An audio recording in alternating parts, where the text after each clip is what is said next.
A wonderful greetings to you all, and welcome to today's discussion, titled Mental Health and Social Interaction, Bridging the Gap. I'm your host, Stella Lean, and I'm so pleased you could join us for this important conversation. In a world where social dynamics are constantly shifting, especially post-pandemic, many are asking, what role does social interaction play in our mental well-being? To help unpack this, I'm joined by two fantastic guests. First, we have Dr. Allison, a clinical psychologist with over 15 years of experience in trauma therapy and mental health education. Welcome, Dr. Allison. Thank you, Stella. I'm glad to be here. And joining him is Ms. Rebecca Cruz, a community organizer and certified social wellness coach who works with youth and marginalized communities. Rebecca, great to have you here. Thanks, Stella. It's a pleasure. Let's dive right in. Dr. Allison, can you start by helping us understand the psychological relationship between mental health and social interaction? Absolutely. Human beings are inherently social creatures. From infancy, we rely on interactions to build trust, self-esteem, and resilience. When those social connections are lacking or become toxic, it can lead to increased rates of anxiety, depression, and even physical health issues. So, there's a very direct link. Rebecca, you work on the ground with communities. Do you see this connection playing out in everyday life? Definitely. Especially in communities facing systemic barriers or isolation like immigrants or LGBTQ, youth social connection can be both a risk and a lifeline. When people are supported and feel seen, their mental health improves dramatically. Social interaction today isn't what it used to be. We've got remote work, digital friendships, social media. Dr. Allison, how has this shift affected our mental health?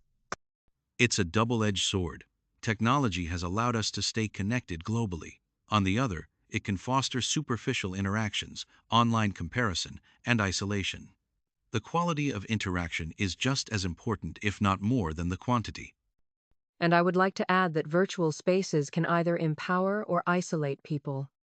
In-person community building, like neighborhood meetups or support circles, still plays a critical role in combating loneliness and promoting emotional safety.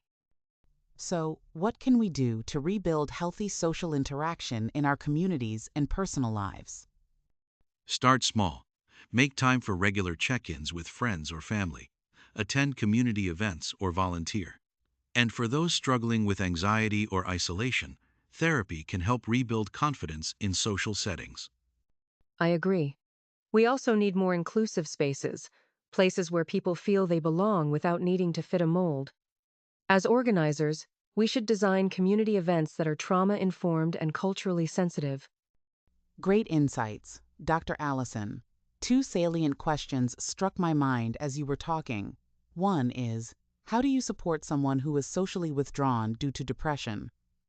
Patience is key. Offer gentle invitations without pressure. Sometimes just sitting with someone in silence or sending a message that says, "I'm here when you're ready," goes a long way. And normalize it. Let them know they're not broken. Connect them to peer groups if possible. Shared experience can be healing. Before we wrap up, I would love to hear one piece of advice from each of you for anyone feeling lonely or disconnected right now. You're not alone. Connection is possible, and healing often begins with one small, brave step. Community is closer than you think. Look for it, create it, or simply open yourself to it. Thank you, Dr. Allison and Rebecca, for sharing your time and wisdom. And to everyone listening, thank you for being part of this conversation. Let's continue to prioritize both our mental health and our relationships. Until next time, please take care.